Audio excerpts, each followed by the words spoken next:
The Shebrook train collision. A collision caused by not rather neglect, but almost entirely fatigue. One fatigued brakeman who slept poorly accidentally caused a disaster that plunged his own railroad into darkness. This was the time that it occurred. Down the Shebrook train rail yard, dispatch had orders to ship coal and intermodal containers all at the same time, coming out of Stonegate coal production to Redstone steel production, and coming out of the southeast intermodal terminal and to the northwest intermodal terminal. They had two options. One, they could have the trains separate and pass by each other at the Shebrook rail yard but rather be late, or they could simply rather combine the trains into one with powerful locomotives and ship them out all at the same time, no sweat. They decided to go with that. Now, this wouldn't be a problem if there was room for both trains. See, Stonegate coal production somehow had room for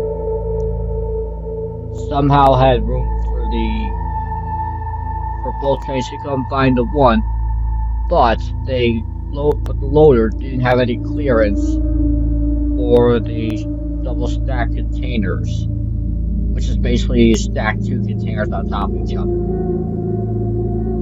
So that leaves out the question of should we build this train down there? So they simply had two trains depart. One would head up to the southeast intermodal terminal, and the other would head up to the coal production. The crew of the intermodal train, or at least the empty intermodal train that was heading out to the southeast intermodal terminal, was give me a second. Engineer Jake Brown and brakeman Alan Mike. The two have experience with trains since they were 13, therefore they have about 5 or 6 years of experience at this time. They got on the train just after it was built, and they departed just as the coal train was being built. Just after the coal train was built,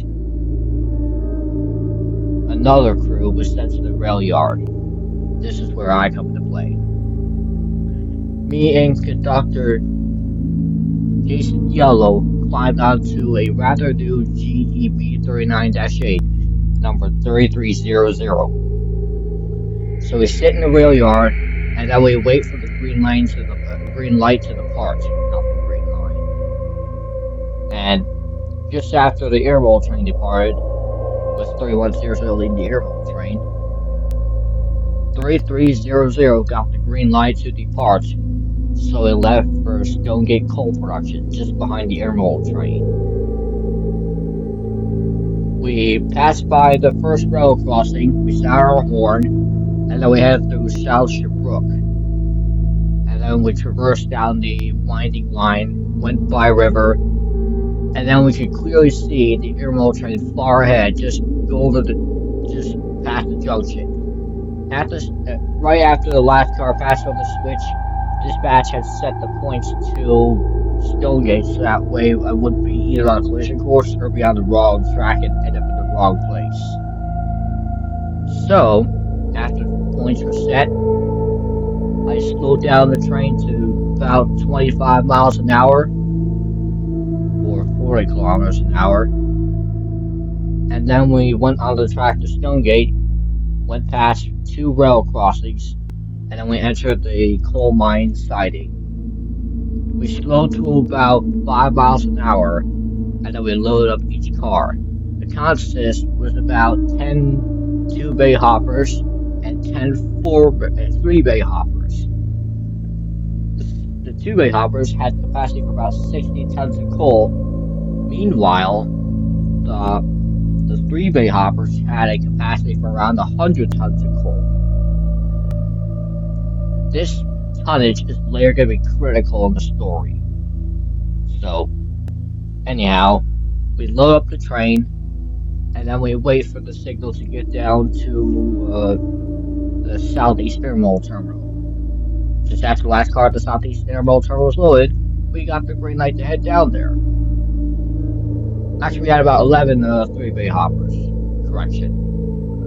Anyhow, we had the signal to get down there, so we made a run around. Now it's local 3102 leading the head end, and we hit the rail crossing, and then we reversed down to. Actually, we didn't make a run around. This has been months ago. Sorry, I have memory troubles for this incident.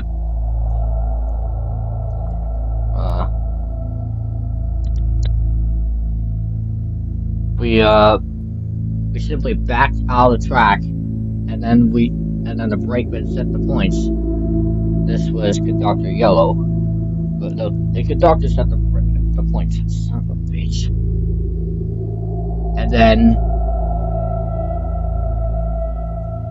the train heads up to the grade, and right when we get to Airwell Terminal, we stop because we realized that there's one issue.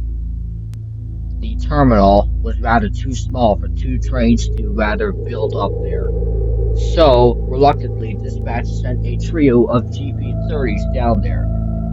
These locomotives were 3200, 3201, and 3202, with 3201 leading the head and 3202 trailing behind at the rear end, and 3200 in the middle. Anyhow, the trio of switcher locomotives head up there, and after a long, boring maneuver of switching, they finally managed to combine the two trains into one, and now they have four engines on the head end. The coal train had two locomotives, an SE4-2 number 3101 and a B39-8 number 3300. And the intermodal train had 3102 and 3100. Both of them were SE40-2s. Anyhow, after the train was built up with 3300 leading the head end, the GP30s head back down to Shebrook rail yard, and just outside the rail yard, they stopped so that the brakeman could get down and set the points for the second track. So he got down, did the manual labor of setting the points, and he gave the signal for the locomotives to pull onto the second track, and then they did that. The act of moving a set of locomotives onto a second track to avoid a hot shot was rather common back in the day, and it still is today. Basically, the plan was they were going to let the hot shot pass by, which is the half-headed Walt train pass by, and then the GP30s would be parked in the roundhouse. So their plan was and for the freight train, their plan was they were going to head down through Shebrook rail yard, and just after passing the signal box outside the yard, the engineer would have this very steadily slow his train down until he gets down to Redstone steel production, and then he'll be lined into the mill, and then he will have his coal unloaded, and then he will continue on to the Northwest Intermodal Terminal, where the train will officially terminate and then be unloaded. However, little did I know, I would never reach the Northwest Intermodal Terminal. Never. Because up ahead at the rail yard, while I still had the red signal and I was parked, the brakeman forgot to line the switch. And just after the locomotives crossed the switch, the brakeman apparently walked up to the rear locomotive without even noticing it, and rated the dispatch at the locals have pulled onto the second track and that they are ready for the hot shot to pass through. So the dispatch told me that I had a clear signal, and I picked up the radio and said, 10-4 dispatch, I'm departing right now. It's a little more complex than that, but in a nutshell, that's what I said. I hung up the radio, I released the brakes, I sounded my Leslie R3L horn twice, and then I opened the throttle to notch 8, which was rather a common practice for hotshot trains because of the weight. Anyhow, so the train was pulled into notch 8, and then the train very slowly began to move. Released the throttle, notch 8 stood still. The train slowly began to build speed because of the sheer weight of the train. Though the air molecules were relatively light, the coal was another story. The coal was rather much heavier than the shipping containers. Each container weighed around 3 tons. Meanwhile, the coal cars weighed around 60 to 100 tons. This was where they decided that, actually, this was where I decided that I would proceed forward instead of 40 miles an hour, around 30 miles an hour. Because I knew that if I went at 40 miles an hour, it would take even longer to stop an emergency than if I was going at 30. So, basically, I started moving forwards, and then I rounded that big bend that was just before the junction, and apparently after the last car had passed, I increased speed from 16 miles an hour to 30. Downhill grades also helped me increase speed to 30 miles an hour. Just after 30, I killed the throttle and just let the train cruise on, knowing that I would eventually slow down because there's some slight grades up ahead. Upon approaching the junction, I passed the 2 rail crossings and passed the rail fan. And I headed through Snowgate, rather with everything going totally uneventful.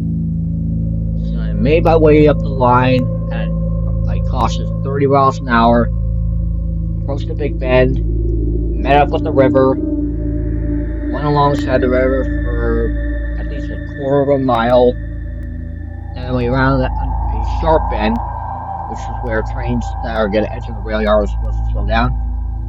And then I came into the town of South Shebrook, and everything went totally uneventful.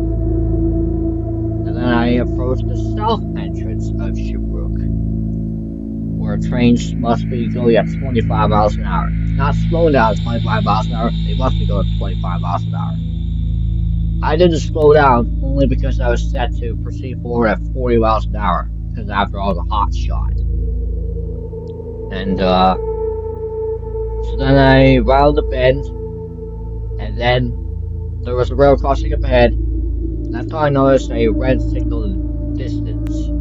At first, I figured it was for the GP30s basically being told to stay still. At the same time as I was coming around the bend and approaching the rail crossing and sounding my horn, I noticed the 3 locomotives in the distance, and at first, I thought that the switch was live on the main line and I was going to pass by them later on, just like every other time, because obviously I had done this before. And so I crossed the rail crossing, but as I got closer, my stomach dropped, because I saw something was wrong. My signal, like the signal for the main line, was set to danger, and to make matters worse, the switch was gliding me onto the second track. Obviously, my hand was on the brake lever because I knew I'd have to slow down upon passing the yard. But rather than slowing down after passing the yard, upon passing the rail crossing and seeing the danger signal, I immediately just slammed the brakes into emergency stop, locking the brake shoes on the wheels as tight as possible, and generating a loud hiss as the air was released from the brake line. And basically, the air got rocketed out of the line, and the brake shoes just clamped on the wheels as tight as possible. But this was where the problem came in. The train was too heavy to stop in time, so I ducked below the windows as I entered the second track, and this is where all hell broke loose. The train continued down the line for a little bit, but then I collided with the 3 locomotives. This was where everything went off the rails. The B-39-8 was toppled over, and the locomotives were zigzagged all over the line, suffering moderate damage. The rail cars immediately bunched up and zigzagged as well, and with some even completely toppling over, meanwhile others just leaned hard off to the side. This caused many of the coal cars to spill coal everywhere. The intermodal cars, however, just zigzagged everywhere, and the containers were thrown everywhere upon impact. All this created a huge wall of dust from the locomotives and rail cars, as well as the container cars of coal, scraping the ground. And upon the dust settling, the damage had been done. The prime movers of the locomotives had shut down, the windows were cracked, and while apparently me and the conductor Yellow had suffered minor injuries from the impact. We crawled out of the locomotive, and then we were horrified to see the devastation. All the cars were everywhere, and the containers had been thrown around the yard like toys, and had split open upon hitting the ground and releasing their cargo everywhere. So the question was, how in bloody hell could something like this happen? Well, here's the thing. The brakeman that was for the GP30s had apparently slept poorly. Apparently, he obliged to this policy, which was rather starting to expire at the time, which was basically working to your graves to help develop the line. This was to say just as the nation was funded. And as apparently the Tianjin Empire became more developed, they started to kill the policy because they saw the effects. Sadly, they didn't kill it quite enough because many people were still just bent on work. They were also focused on building all this money. The brakeman was one of those people who was doing that.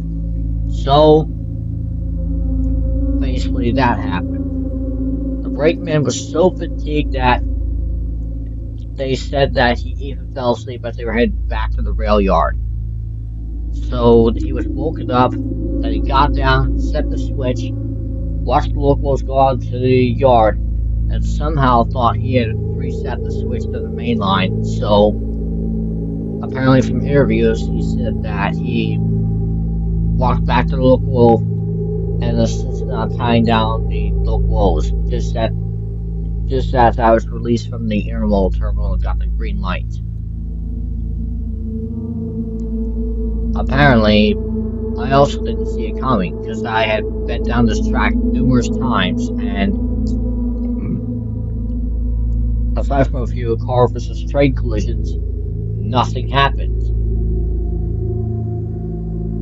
This was also back before we got the line to Windhaven. Anyhow, actually, I have another story coming up, and that's about the runaway on the Windhaven line. It's also a scary one. Anyhow, in the end, all the locomotives and rail cars were repaired. Meanwhile, the containers were drained of their cargo and hauled away from a talent graveyard to be scrapped. It has been a few months since the collision, and it's likely that those directly involved in the crash will have this incident carved into their minds forever. A quick note, I apologize if this is low quality. I am new to telling scary stories. After all, this is my first one. So, please don't send me hate mail in the comments, okay? This is my first time telling a scary story.